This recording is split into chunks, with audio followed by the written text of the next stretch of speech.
En noviembre del año pasado estuvimos acá a nuestro hermano Jorge Mitián y le pedimos que nos hablara acerca del tema Jesús, la alegría de los hombres.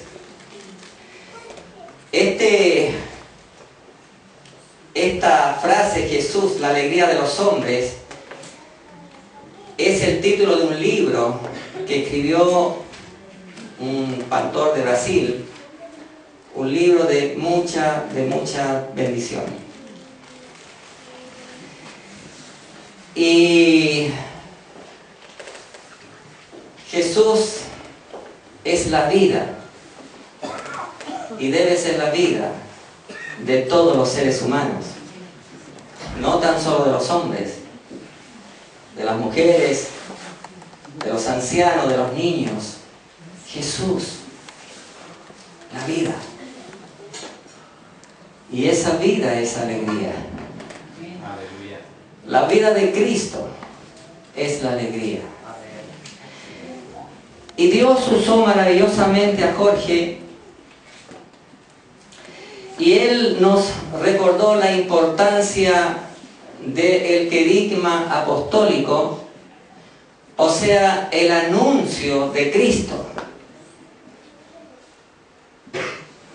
Lo que Cristo es y lo que Cristo hizo. Y nos habló de esta tremenda verdad acerca de la preexistencia de Cristo. Él es eterno, es el Verbo que estaba con Dios, que era Dios.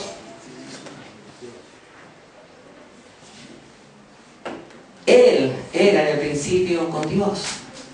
Juan 1:2. Por medio de Él Dios hizo todas las cosas, y sin Él nada de lo que ha sido hecho fue hecho. El universo, las estrellas, el sol, la luna, este planeta, las flores, los animales, las frutas y nosotros. Todo fue hecho por medio de Él, del Verbo. Él es el eterno. Cuando dice en el principio, está hablando cuando solamente estaba el Padre, estaba el Verbo y el Espíritu Santo, y no había nada más.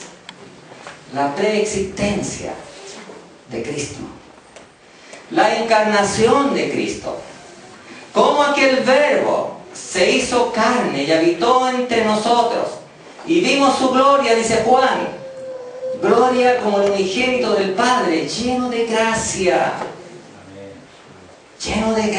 de bondad y de verdad. De Él fluía verdad. La encarnación, obra del Espíritu Santo, el milagro del Verbo que se encarna en una mujer virgen, su encarnación, su crucifixión, su resurrección y su exaltación. 5 cosas. Su exaltación como el Señor del cielo y de la tierra, la suprema autoridad en el cielo y en la tierra, Cristo, Dios Todopoderoso. Amén.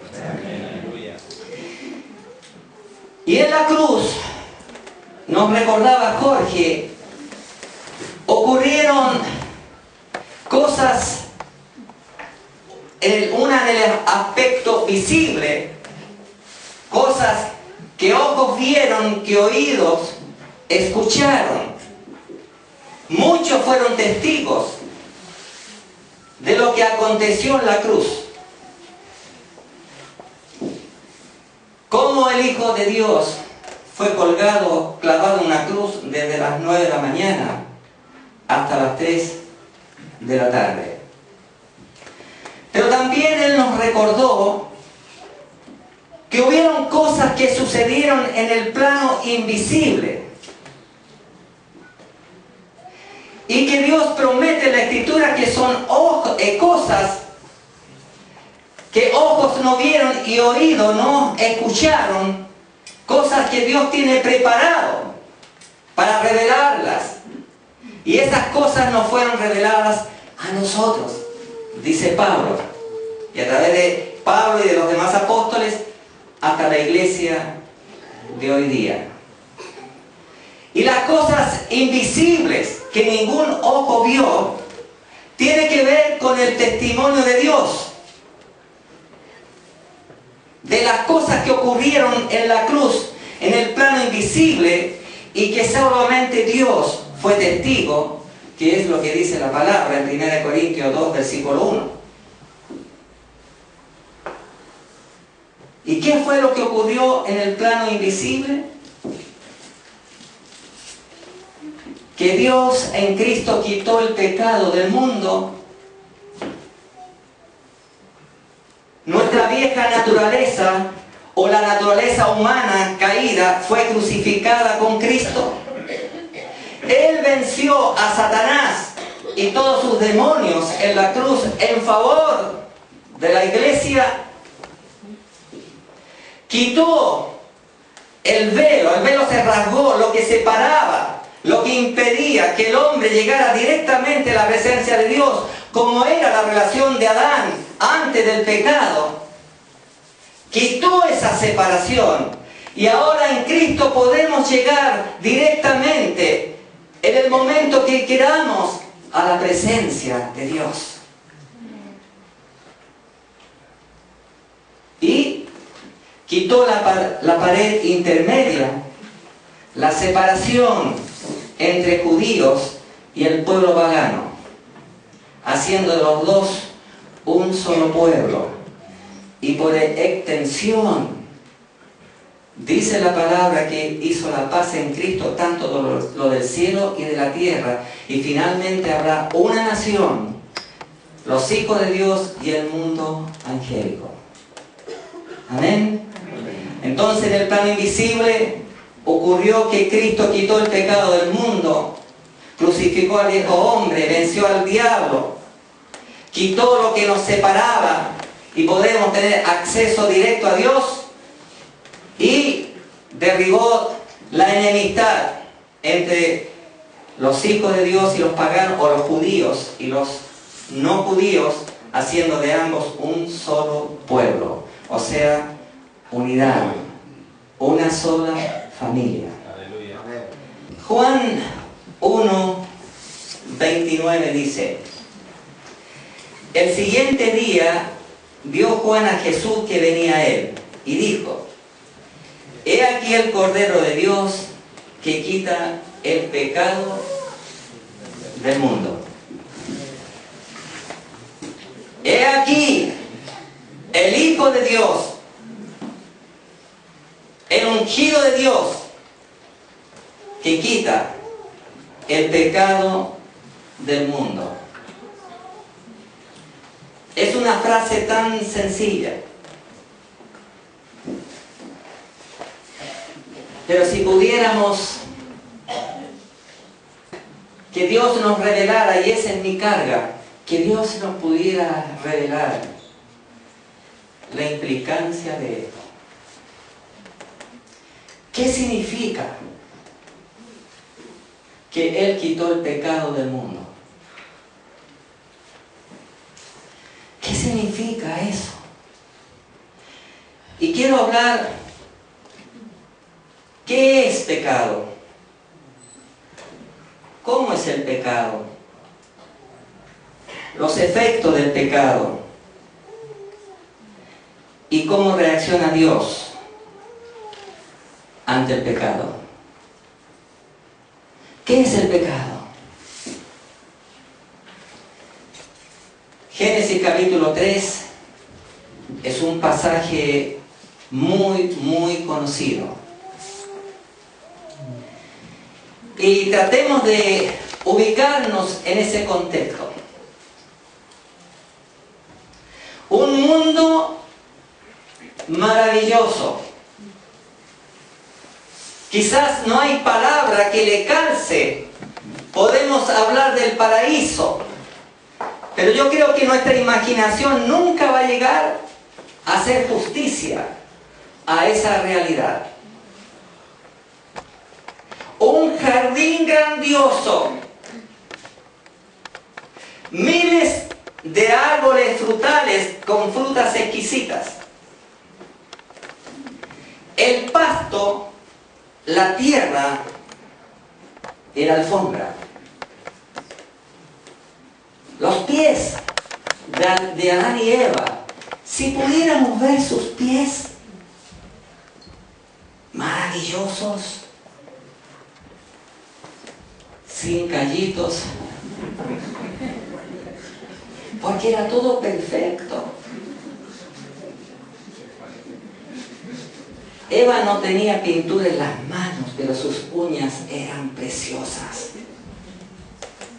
Tampoco se pintaban las uñas de los pies, porque también eran preciosas. Su vestido, qué tremendo. Nuestra mente todavía caída, mente sin Cristo, mente que se mezcla entre la carne caída, la naturaleza caída y lo de Cristo. Si nos imaginamos a Adán y a Eva desnudos, es como, suena como grotesco, ¿verdad? No nos imaginamos, porque estamos acostumbrados a vestir. Pero ellos se veían preciosos, preciosos. Un mundo perfecto. Pero ¿qué es el pecado? Y en ese mundo de ensueño, un día Dios le dice a Adán, no comas de aquí. Miren, hermanos, es tan simple, es tan sencillo. No coman. De este árbol, no coman. Pueden comer de esos cientos de árboles, pero de este no. Y finalmente, sabemos la historia. Comieron. ¿Qué es el pecado? Es cuando Dios dice, no hagas algo, hacerlo. Esto es el pecado. Si Dios dice, no hagas eso, no tienes que hacerlo. Pregunto, ¿dirá Dios caprichosamente, no hagas esto? ¿Dirá Dios eso caprichosamente? Detrás de un no, ¿hay algo bueno o hay algo malo en Dios? Bueno, es Dios. Es el Dios Todopoderoso bueno. Entonces, desobedecer a Dios es atentar contra su bondad, es rebelarse contra su carácter, es rebelarse contra todo lo bueno que es Él. Pecado es hacer algo que Dios dice que no tenemos que hacer. No comas. No comas. Y el hombre comió. Y en Primera de Samuel, capítulo 15, tenemos otro aspecto de lo que es el pecado. Esta vez es al revés. Dios da una orden que había que hacer algo. Aquí no está diciendo no hagas, sino que ahora está diciendo haz esto. Fue una orden al rey Saúl. Haz esto, una orden clarita. Y Saúl obedeció casi a media. Porque tuvo que ir a la guerra, tuvo que pelear, pero no hizo lo que Dios le dijo que hiciera. no obedeció a Dios, haz esto, y no lo hizo como Dios le dijo tan claramente. Entonces el pecado es, cuando Dios dice, no hagas esto, no hay que hacerlo. Y cuando Dios dice, haz así, hay que hacerlo así. Lo contrario de esto es rebelión contra Dios.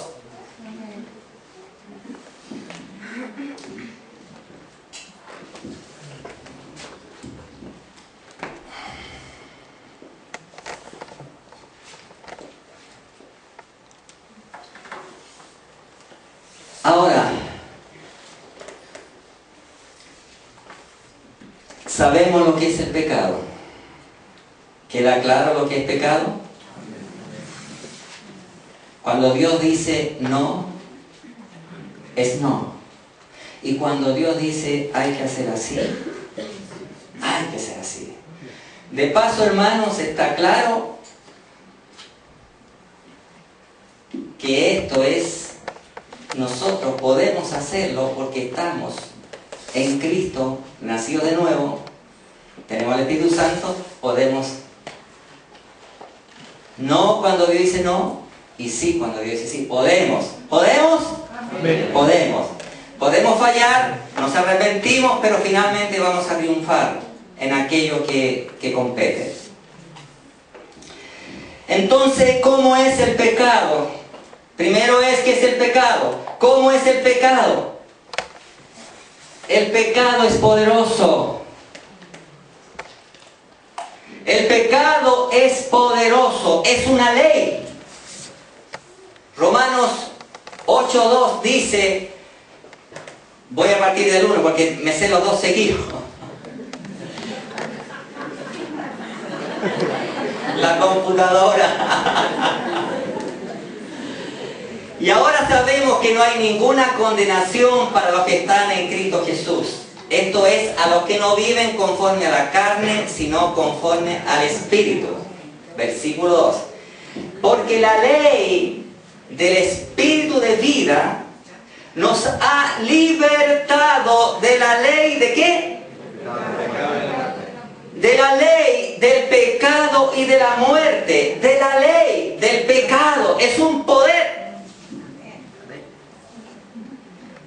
Es un poder tan grande que todos los ejércitos de la tierra, todos los científicos de la tierra, todos los doctores de la tierra juntos, ¿podrán vencer al pecado? No. Es un poder. Es un tremendo poder. El pecado es un tirano. Esclaviza al ser humano. Romanos 7, 18 al 24.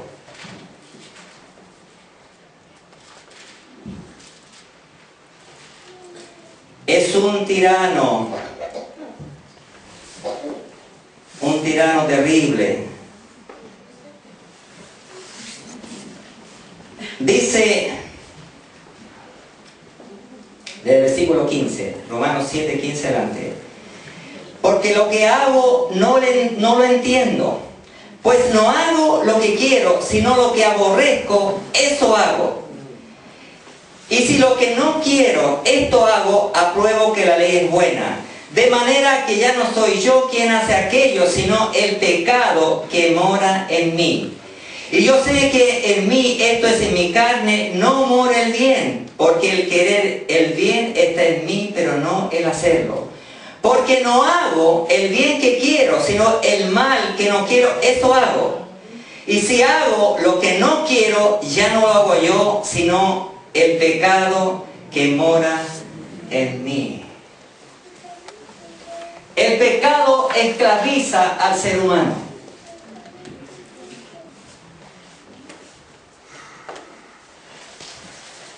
El pecado es farsante, engañador, es un sutil engañador. Hermanos, el pecado tiene 1000 caras, 1000 rostros.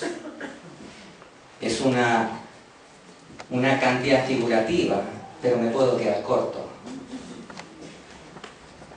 Tiene 1000 caras y son todos rostros, la mayoría rostros bonitos, agradables, sutiles. Y el pecado, aún en Cristo, nos sigue engañando. Aún en Cristo nos sigue engañando. Aún en Cristo creemos que a veces estamos hablando conforme a Dios, pero después nos damos cuenta que nos hemos equivocado, que era nuestra carne, nuestra naturaleza caída, la que estaba hablando. El pecado se viste de falsa humildad. Un rostro humilde cuando lo que realmente está fluyendo es un orgullo horrible. El pecado es lo más horripilante, lo más sucio, lo más inmundo, lo más cochino, lo más grosero, lo más homicida. No hay nombre horrible que el pecado no tenga. Y todo esto que estoy mencionando está en cada ser humano. En toda naturaleza humana caída está toda esta cosa tan asquerosa que se llama pecado, y que nos esclaviza y que nos lleva prisioneros a experimentar lo que es el pecado, menospreciando a Dios, menospreciando a Cristo. Dentro de estas caras, hermanos, se expresa con falsas emociones, falsos sentimientos, que destruye familias. El pecado disfrazado de amor. No, ya no siento nada por mi esposa. Ahora encontré el verdadero amor. La inmundicia del adulterio. O el hombre o la mujer. El pecado es asqueroso. Horrible. Los efectos del pecado. Cuando Dios le dijo a Adán, no comas, porque si comes vas a morir, le estaba diciendo, si tú comes, te separas de mí eternamente. El pecado nos separa de Dios. El efecto más horrendo del pecado es que nos separa de Dios, nos separa de la vida y nos lleva a vivir la vida del diablo. Porque el pecado es hijo del diablo. El pecado es algo que surgió en Satanás y nos lleva a vivir como Él quiere que vivamos, como Él quiere que ofendamos a Dios.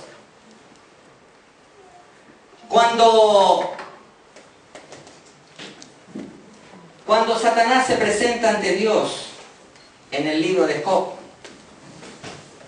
¿qué fue lo que intentó hacer Satanás en la vida de Job?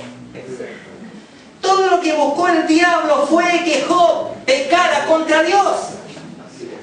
Y eso va a ser siempre. El diablo siempre va a venir a tu vida para que peques contra Dios. Y va a usar su socio, que es el pecado, que está en nosotros, pero está, digamos, sin poder. Los efectos del pecado, entonces, el más tremendo es que nos separa eternamente de Dios. ¿Qué pasó? Otro efecto del pecado. Habían 4 personas en la tierra, 4 personas, todavía es un mundo hermoso. Y un hombre es un asesino, es un homicida. El efecto del pecado es atroz.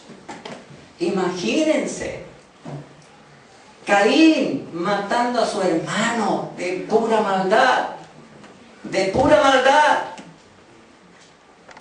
Yo creo que todos los que estamos acá tenemos hermanos, ¿verdad? ¿Todos tenemos hermanos? Aquí se sacaron un 7. Y amamos a nuestros hermanos. Crecimos juntos, reímos juntos, lloramos juntos. Imagínense Abel y Caín, chiquitos, jugaban, iban, venían. Y parece que ya a esta altura serían jóvenes. Pero Caín se llenó de envidia, porque su ofrenda no agradó tanto a Dios como la ofrenda de Abel. Y ahora tenemos un asesino, el efecto del pecado. Hermanos, para hablar de los efectos del pecado tenemos que pensar un poco en las noticias que recogemos a diario. El mundo en guerra, el mundo miles pasando hambre. Es que cuesta imaginar que pueda suceder esto en donde la civilización, la tecnología se ha desarrollado de tal manera y que todavía hayan hombres y mujeres que mueren de hambre. Por otra parte, bendecir a Dios por habernos hecho pecadores, malos y todos nos hizo nacer en un lugar tan hermoso como el nuestro, en que tenemos techo, tenemos comida. Los efectos del pecado, las guerras, las enfermedades, los terremotos, los tsunamis, todo lo malo que acontece en este mundo, en esta vida, es efecto del pecado. Cuando leo historia y veo guerra tras guerra, miles, millones que se matan, hombres que mueren en la guerra, mujeres que pierden a sus maridos, madres que pierden a sus hijos o los ven llegar mutilados, efecto del pecado.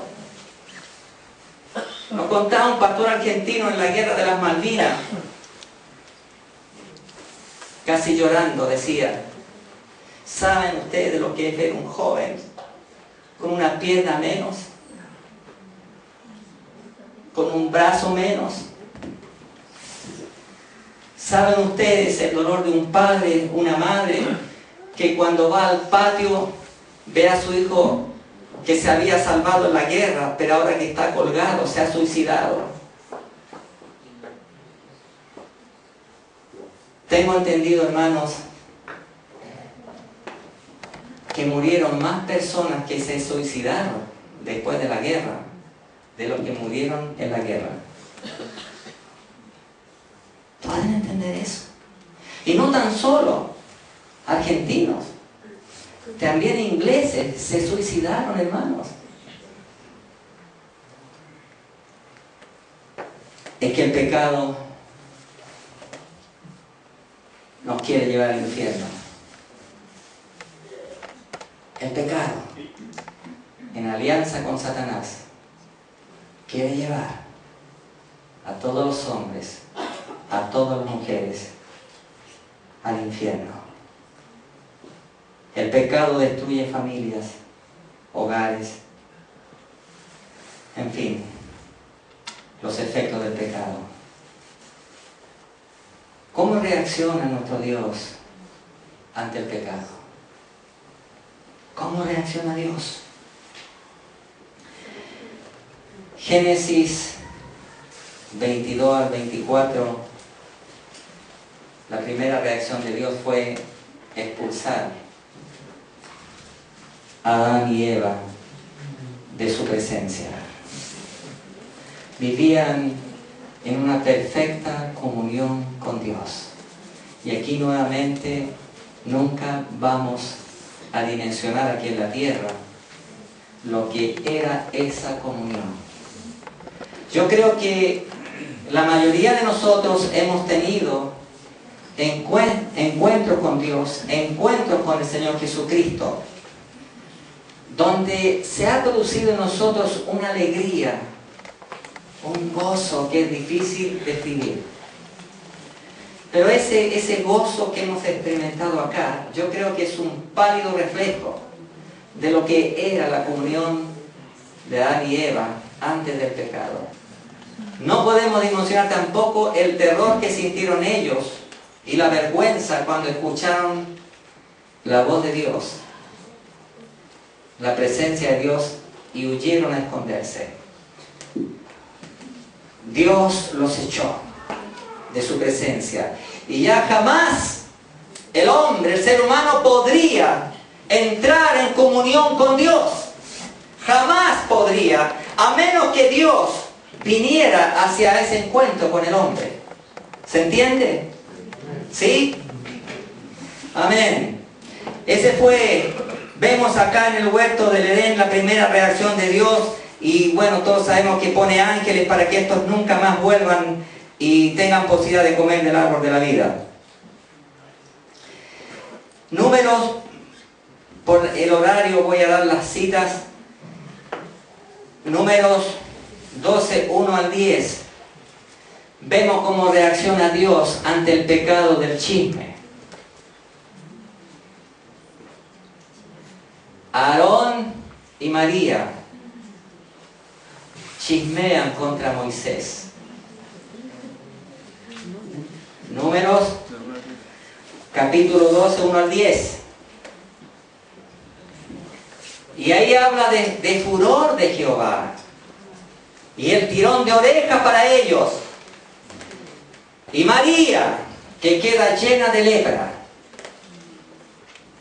¿Cómo reacciona Dios ante el chisme? Luego tenemos el número 16, 32. ¿Cómo reacciona Dios ante la rebelión? Coré y Datán, hombres, líderes que se están rebelando contra la autoridad de Moisés. Y eso es tremendo, hermanos. Y Dios hace que Moisés se ponga en un lado y todos los rebeldes, que más o menos son como 100, incluyendo familias, las esposas de esos líderes que se rebelaron, los hijos, sus animales, todo. Pónganse ahí. Y Moisés se puso acá. ¿Saben lo que ocurrió? Que todos esos rebeldes, la tierra se abrió y se los tragó vivos. Así reacciona Dios contra la rebelión. En Hechos 5, versículo 1 al 11, que de repente, hermanos, yo digo, bendita la gracia de Dios en Cristo Jesús. Nuevo Testamento, la era de la gracia. Pero hay un matrimonio que miente, y ante la mentira, esas dos personas cayeron muertas. Cuidado, hermanos. Cuidado. Estamos ante el mismo Dios que reacciona contra el pecado. Y Génesis capítulo 6, 5 al 7, aquí vemos la reacción, el pecado universal. Génesis capítulo 6, cómo reacciona Dios ante el pecado, desde el versículo 5 al 7. Y vio Dios Jehová que la maldad de los hombres era mucha en la tierra, y que todo designio de los pensamientos del corazón de ellos era de continuo solamente el mal. Y se arrepintió Jehová de haber hecho hombre en la tierra, y le dolió en su corazón. Le dolió. No no solo le causa furor el pecado, la maldad, sino que le dolió con una pena tan profunda. Y dijo Jehová: raeré de sobre la faz de la tierra a los hombres que he creado, desde el hombre hasta la bestia y hasta el reptil y las aves del cielo, pues me arrepiento de haberlos hecho. Pero Noé halló gracia ante los ojos de Jehová. ¿Cómo reacciona Dios ante el pecado? Y en Apocalipsis 20, 11, 15 podemos ver la conclusión de la reacción de Dios ante el pecado, y ese es el juicio final. Y ahí dice que todo aquel que no fue hallado en el libro de la vida fue lanzado al lago de fuego o fue lanzado al infierno. ¿Cómo Dios reacciona ante el pecado? Ahora, volvemos a Juan, capítulo 1, verso 29. He aquí el Cordero de Dios que quita el pecado del mundo, que quita esta maldad diabólica llamada pecado. ¿Cómo Jesús quitó el pecado del mundo? Lucas 9:51. Dice: cuando se cumplió el tiempo en que él había de ser recibido arriba, afirmó su rostro para ir a Jerusalén. Voy a parafrasear. Cuando se cumplió el tiempo en que Jesús tendría que quitar el pecado del mundo y volver al Padre, afirmó su rostro para ir a Jerusalén, para ir a la cruz. Hermanos, Jesús sabía lo que iba a acontecer. Él conocía Isaías 53. Él conocía el Salmo 22, donde grita: Padre, ¿por qué me has desamparado? Él conocía todo eso. Y ahora iba a enfrentar eso. Él se iba a enfrentar con el pecado. Él tenía que ir a Jerusalén. Él tenía que ir a la cruz. Y entonces, hermanos, cuando dice, afirmó su rostro, miremos a Cristo, mirando a Jerusalén, mirando la cruz. Y entonces, un suspiro.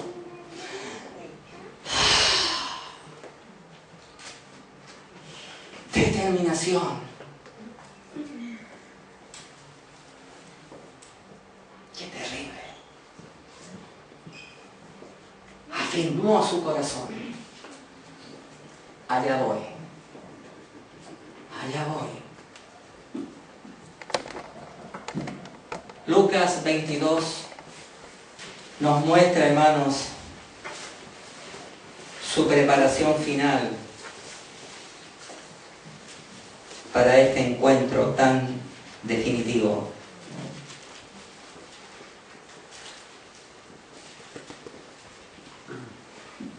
Dice, versículo 41 adelante: y él se apartó de ellos a distancia como de un tiro de piedra, y puesto de rodillas oró, diciendo: Padre, si quieres, pase de mí esta copa, pero no se haga mi voluntad, sino la tuya.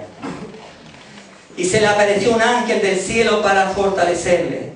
Y estando en agonía, oraba más intensamente, y era su sudor como grandes gotas de sangre que caían hasta la tierra.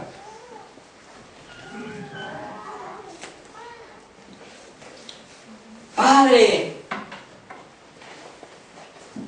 hay otra manera de pasar esta copa, pero que no se haga mi voluntad.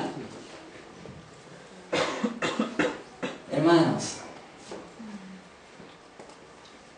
Jesús no le tenía miedo a la cruz. Le tenía miedo a esa copa. Hermanos, Jesús no le tenía miedo a ser crucificado. La copa significaba el juicio de Dios, el furor de Dios. Jeremías 25:15, la puede leer. Jeremías toma esta copa, le dice Dios a Jeremías, que es la copa de mi furor. A esa copa le tenía terror el Señor Jesucristo. Esa copa significaba el juicio de Dios, el castigo de Dios sobre su vida, el rechazo de Dios, el abandono de Dios. Porque Dios, por amor a nosotros, a Él lo hizo pecado.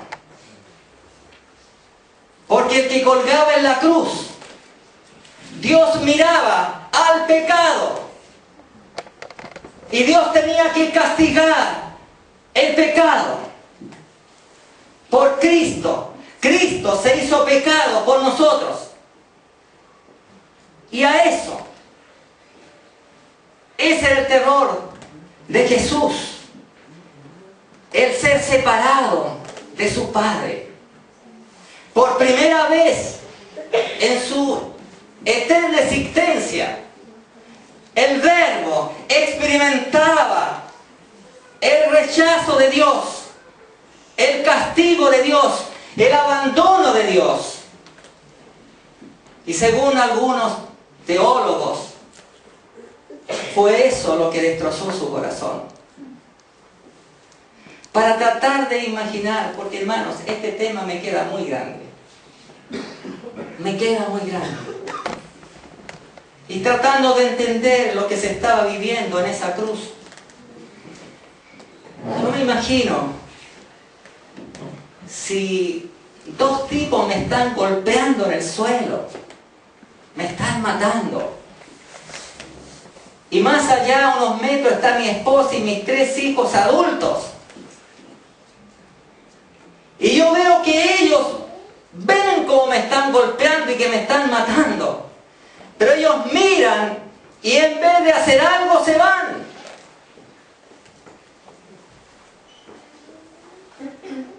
Eso produciría un dolor más grande.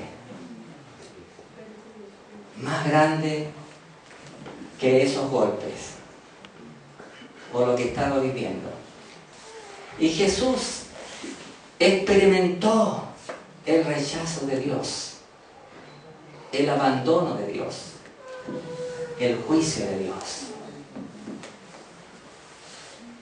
Pero ¿qué estaba aconteciendo? Que el pecado estaba siendo derrotado.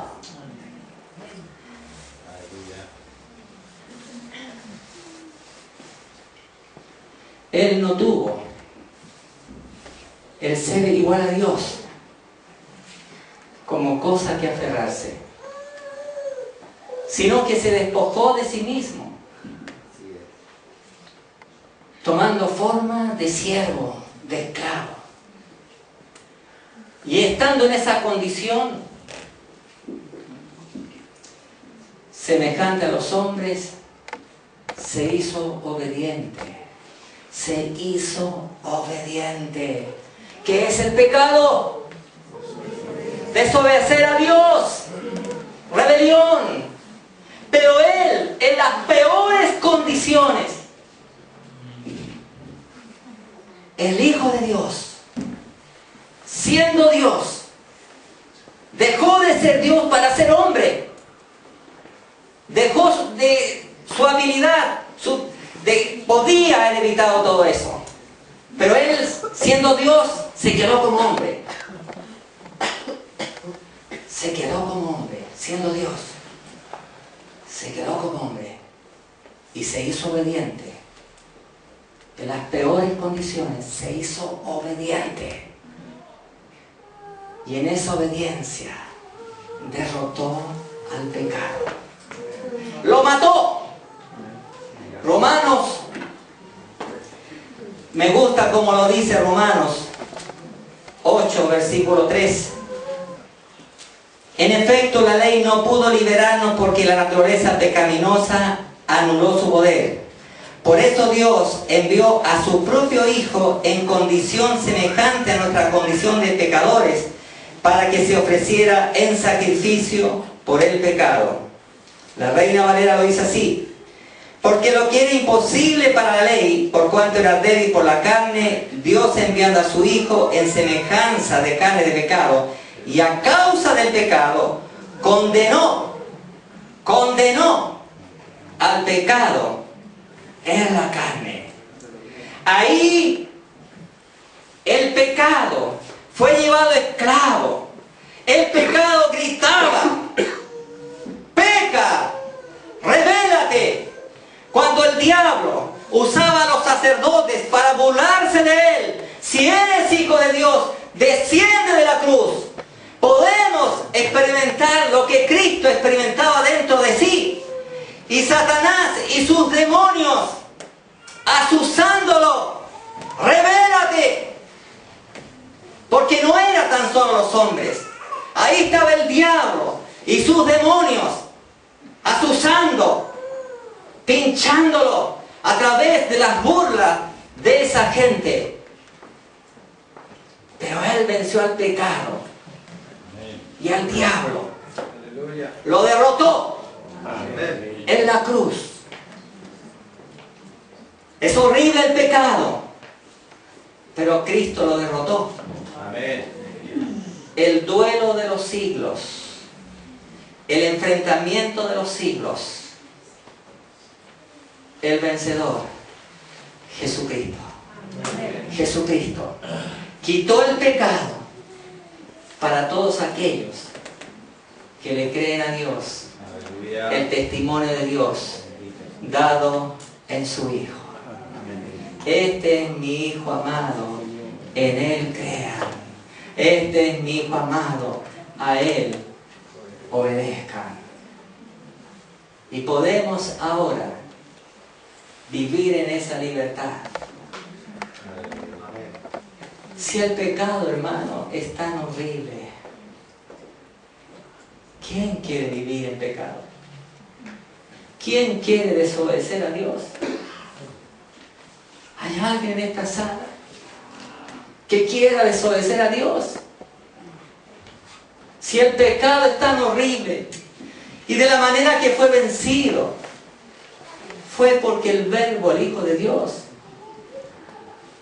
se hizo pecado por nosotros y vivió en esa cruz nuestro infierno. Él vivió el castigo que nosotros merecíamos.